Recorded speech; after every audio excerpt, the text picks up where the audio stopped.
Beau Roméo. Donc, t'es allé souper avec quelqu'un, vous avez daté, vous vous êtes rencontrés, vous avez décidé de vous mettre en couple. Sauf que, pas parce que nécessairement vous êtes en couple, que ton conjoint était nécessairement prêt à se remettre en couple, et je t'expose mon point. Je suis en couple depuis plusieurs années avec un homme qui a 4 enfants, et ça a pris plusieurs mois, voire même plusieurs années, à ce qu'il puisse faire le step-up, à se dire « Ok, c'est beau, je suis prête pour une nouvelle relation ». Est-ce que ça a été difficile? Oui, ça n'a pas toujours été facile.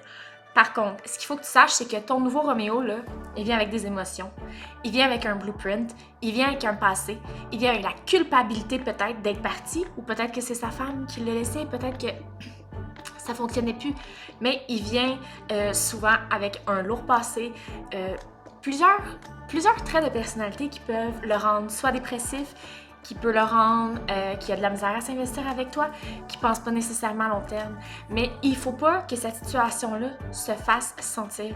En fait, tu dois vraiment avoir de la compassion parce que sache que quand tu sors avec quelqu'un qui est nouvellement séparé, probablement que la coupure avec son ex-conjointe, qui est d'ailleurs la mère de ses enfants, se fera pas. Moi, d'expérience, je peux dire que même après plusieurs années, la coupure ne s'est pas faite. Du moment parce que justement, c'est la mère de ses enfants, puis c'est bien correct comme ça. Par contre, il faut pas que tu abandonnes, il faut que tu décides de step up, il faut que tu décides d'aller dans la communication. Essaie de savoir c'est quoi ses peurs, c'est quoi ses craintes. Est-ce qu'il doit consulter un professionnel de la santé mentale? Si oui, c'est pas grave, ça se peut. Que ce soit d'aller consulter un psychothérapeute, que ce soit d'aller consulter un psychologue, un thérapeute relationnel, que vous soyez les deux même à les consulter ensemble, c'est un cheminement personnel, c'est du développement personnel et c'est correct. C'est pas une fatalité d'aller rencontrer un psychologue.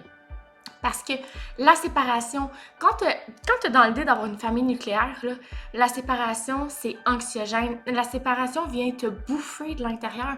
Parce que toi, ce que tu voulais, en fait, là, c'est d'avoir une famille, d'avoir les deux parents unis, d'élever les enfants ensemble. Mais malheureusement, dans le quotidien, maintenant, ce n'est pas toujours facile. Parfois, les gens abandonnent beaucoup trop vite, selon ma vision des choses. Mais si cette personne-là n'aurait pas abandonné, tu l'aurais probablement pas rencontré. Donc, c'est important, fille, de lui laisser la place, de le soutenir comme tu peux.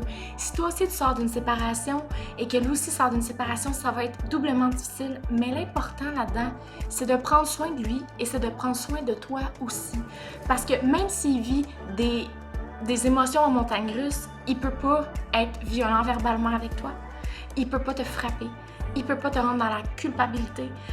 Si ça se rend là, malheureusement, ça devient une relation toxique. Ça devient une relation où est-ce que la personne veut pas entreprendre les démarches, veut pas s'entreprendre lui-même pour aller mieux. À ce moment-là, peut-être que la solution va être de quitter, mais souvent, les gens se rendent pas là parce que, justement, je suis tellement convaincue qu'avec la communication et les bases solides, vous êtes capable de faire une super famille recomposée, mais il faut lui laisser le temps. Il faut te laisser le temps, puis surtout, il faut comprendre. Des fois, il va pleurer, des fois, il va être fâché, des fois, il va avoir de la peine, mais ça n'a pas un lien avec toi. Ça n'a pas un lien avec toi, ça a un lien avec son passé, ça a un lien avec ce que lui ressent tout simplement. Et je t'encourage simplement à l'écouter et à...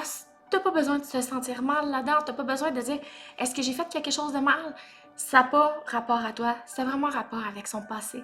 Donc, quand tu rencontres un homme qui s'est séparé, quand tu rencontres un homme qui a des enfants avec une autre femme, souvent la personne va être détruite. Tout dépendamment ça fait combien de temps qu'elle est séparée, mais pas détruite. Il va être super heureux de t'avoir rencontré, mais il va avoir quand même un petit je ne sais quoi qui dit mes enfants, je les ai en garde partagée, je les ai plus à temps plein. C'est toute cette situation-là qui fait que des fois, les familles recomposées n'arrivent pas à leur terme, tout simplement parce que les gens s'entendent pas, les gens comprennent pas. Fait que dans toute ton empathie, dans toute ta douceur, essaie de lui parler, essaie de lui faire comprendre. Mais surtout, il doit absolument comprendre que c'est normal. Les sentiments qu'il ressent, c'est complètement normal.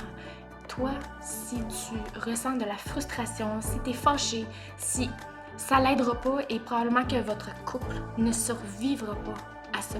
Ça prend vraiment beaucoup d'amour, ça prend vraiment beaucoup de courage, ça prend beaucoup d'écoute, beaucoup de compréhension pour être avec quelqu'un qui a déjà été blessé.